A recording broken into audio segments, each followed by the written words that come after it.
Welcome to week 11 of Explore the Bible. Continuing in the Gospel of Mark, we're coming near the end, obviously, as we come near the end of this quarter. Today we're in chapter 14 of the Gospel of Mark, and we're at the garden. We're in the Garden of Gethsemane, last night of Jesus' life before crucifixion. Before we look at this passage, hey, if you haven't already done this, you need to do it. You need to hit that little subscribe button.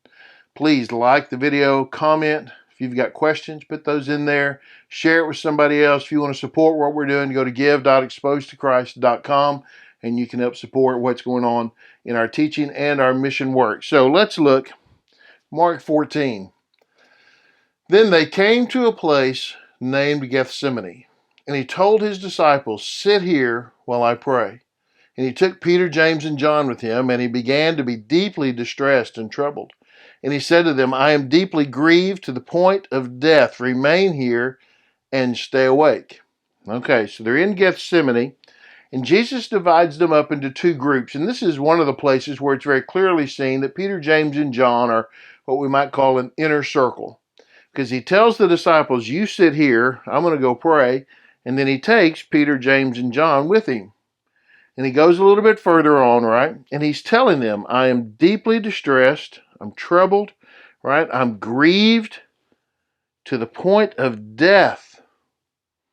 This is hard. This is hard for him. And he says, "You remain here and you stay awake." So he's pretty clear, right? You guys sit here. I'm going to go pray. And he tells Peter, James, and John, "You need to stay here, stay awake." Pretty simple. Stay awake. Jesus is in deep mental, spiritual oppression. He went a little farther and he fell to the ground. He just fell to the ground and prayed that if it were possible, the hour might pass from him.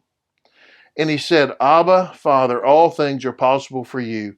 Take this cup away from me. Nevertheless, not what I will, but what you will." Okay, so there are two ways he describes it. He calls it the hour that might pass, and then here he calls it the cup. This cup.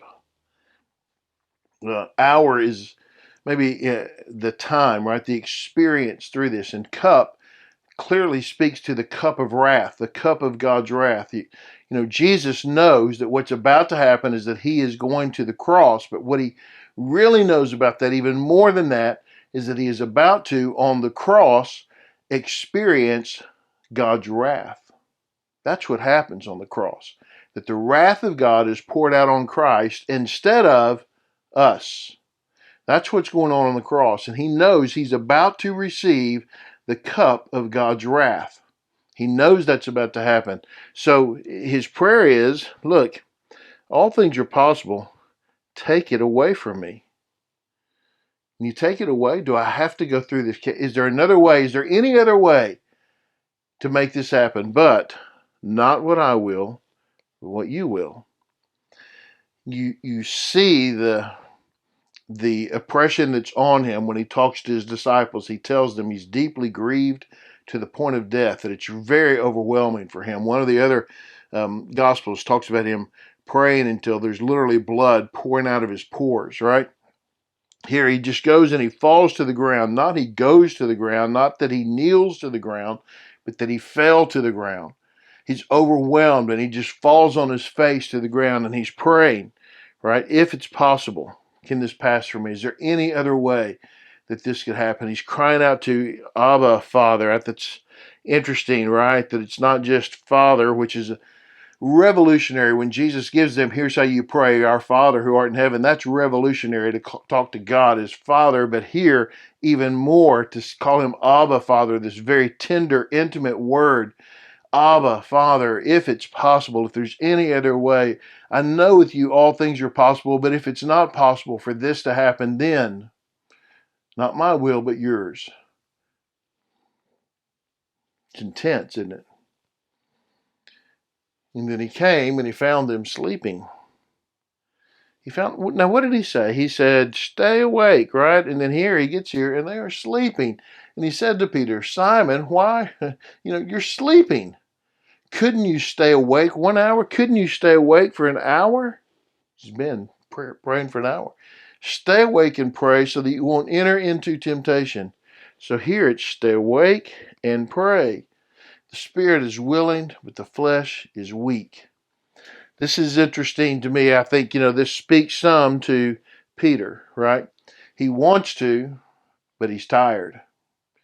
But it also speaks to Jesus. Jesus is willing, but his body is withering under the spiritual warfare that's taking place and the spiritual battle and the grief that he is feeling. His body physically is wanting to lock up on him almost, and he says, I'm willing, but boy, the body, the flesh is weak, right? So once again, he went away and he prayed, saying the same thing. And again, he came and found them sleeping again, because they could not keep their eyes open. They just couldn't keep their eyes open. And they did not know what to say to him. And then he came a third time and he said to them, are you still sleeping and resting? Enough. The time has come. See, the Son of Man is betrayed into the hands of sinners. Get up. Let's go. See, my betrayer is near. Whew. Enough.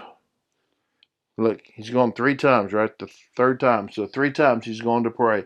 He's gone through this. And so we sense this prayer taking place each time, right? And as he goes, his resolve, his commitment is stronger as he's spending time in prayer. And he's urging them, stay awake, right? Pray. Pray so that you won't fall into temptation, so that you won't mess up. And of course, we know what happens with Peter, right? Look, here's the thing that stands out to me about this. Jesus understood exactly what was happening, right? He had told them this is what's going to happen, and he knew now we're there. We're at the place. We're at the point. This is it. This is when it's going to happen. And it was weighing heavily on him, right? Because he knew that this was going to be the greatest spiritual battle in all of history.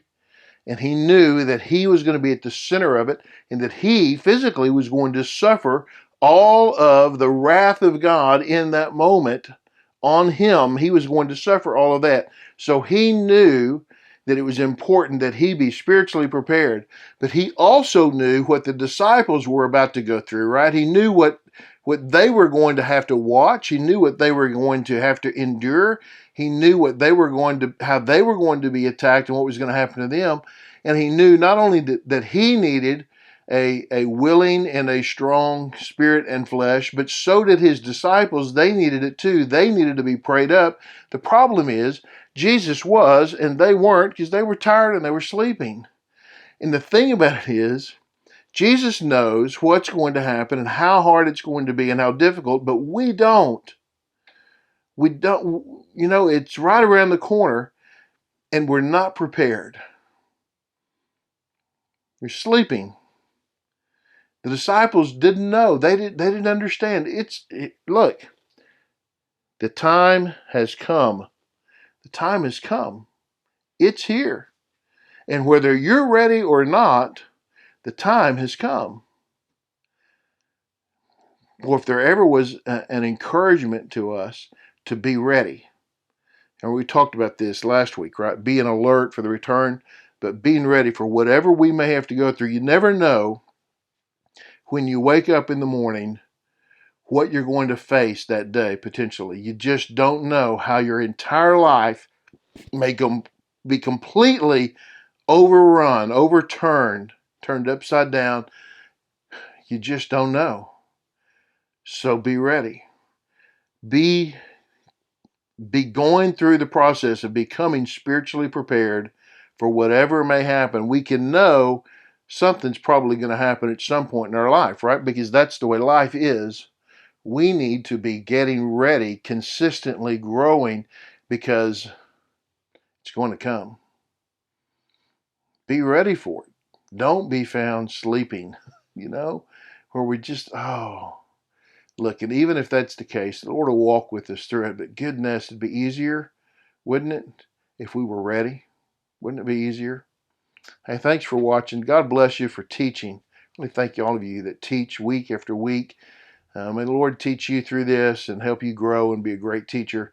If you haven't already, subscribe, comment, share it with others, like the video. Appreciate it if you do that. Thanks so much. Really do appreciate you watching. We'll see you next time.